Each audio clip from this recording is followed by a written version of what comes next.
Hey everyone, welcome back to the Libby Studio. Today I'm here to talk about the newly released, or the announcement of One Tree Hill, the sequel series on Netflix or whatever. To be honest, this was something I never thought was going to happen. Basically because, the creator owned the rights to it, so if they ever made something, he would get paid off of it. But I guess they were able to get him to sell the rights because there's no way they would agree to do this if he was still getting profit off of it in some way. So my guess is that he sold the rights, but even that's kind of hard to believe with what I know about him. But regardless, hearing this, it definitely shocked me because I never thought this was going to happen. I thought this was going to be a show that just was left 12 years ago and just never picked up again. Um, Here we are, and they're actually Sophia Bush and Hillary Burton are executive producing it along with Danielle Ackles. Um, and I'm not totally surprised that it's happening in this sense because with the podcast and how successful it is and everything, I guess there's been enough demand for this to happen, and I do think that are passionate about the show, Sophia and Hillary, and they just have a lot of bad history with Mark, obviously. So if they have the chance to continue it and kind of reclaim their turf or own their history, rewrite it basically, rewrite the stars.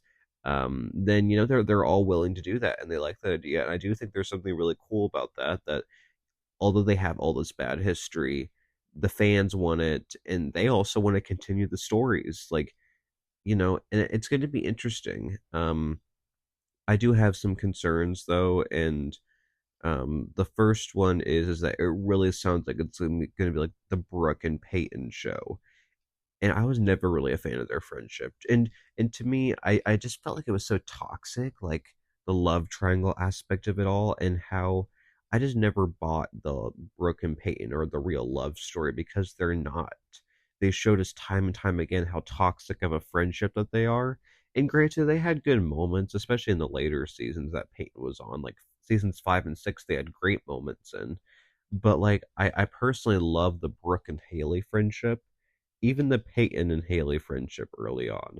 But the Brooke and Peyton friendship was just so toxic, and it was so hard to get behind because of just how toxic it was. It was just really hard to watch.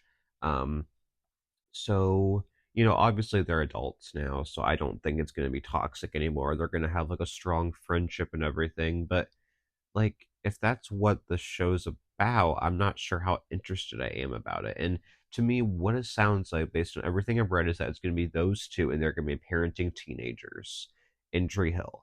So we're going to assume that Peyton moved back, and it will be cool to see Peyton again because we haven't seen her since she had her baby in season 6. So that will be kind of cool. But the main question I have is where the heck are Lucas and Julian at? Because did they is there was there divorce, was there death? I don't know.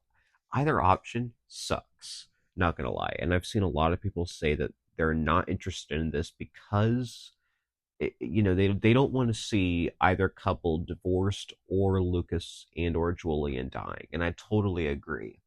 um like, I love both of those relationships. Now, granted, I'm not the biggest Lucas and Peyton fan, but I like Brooke and Julian a lot, actually. I really like their relationship. So, eh, I like them both enough to definitely say that I don't want to see them break up or Luke or when the boy is dying. I just don't, and I just feel like it would be like lazy writing for that to happen because they already got their happy endings. So, in my opinion, if you're gonna do a spinoff, you just need to continue the happy ending. Like you shouldn't rewrite it to where a lot of fans are going to be upset because it ended in such a good place for both of those couples. So yeah, I think that I don't know. I don't want to see Lucas dying and Peyton as a single mom. I don't want to see that for Brooke. I don't want to see any divorce. I just don't. Um, because again, I think the show ended in such a good place for them. And it created, things happen. I mean, maybe even the dying wouldn't. I would prefer the dying over the divorce because the divorce they would have to do a lot of explaining as to why that happened, and I don't want to see any character assassination for either of the boys because what I do know is that it's going to be their fault if a divorce would happen. Um, it's not going to be the girl's fault just because I know how they would write this, and that's not even an insult to them. It's just the truth, what I know. Um, so no, I don't want to see a divorce or a death, but I guess I would pick a death over a divorce, but I still don't want to see either.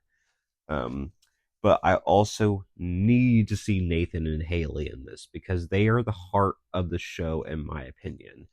Their relationship, all of that. So if they're not in it, I'm I'm very iffy about watching this. I still will watch it, obviously, but to me, it shocked me that Haley wasn't a part of the announcement with Brooke and Peyton, and Rachel was instead.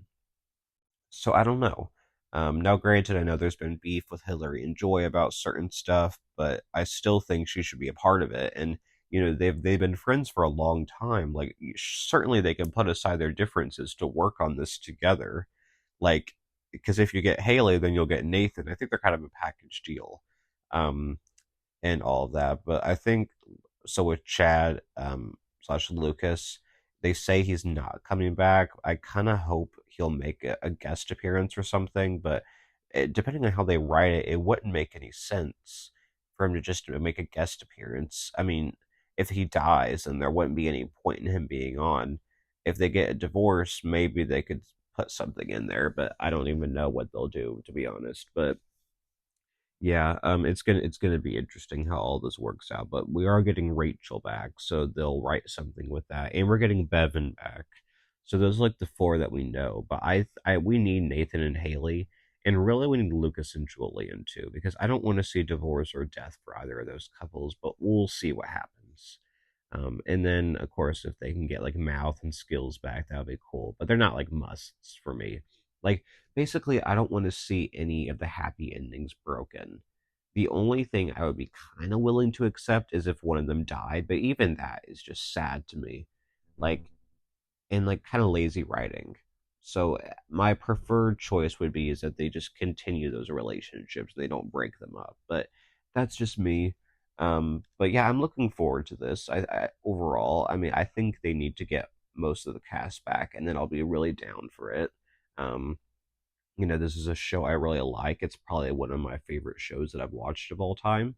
So I'm totally down for this if they can write it good and if they can get the most of the characters back and not do any lazy writing with ruining the happy endings. I know I have a lot of expectations for this, but I really don't think it's that hard to do.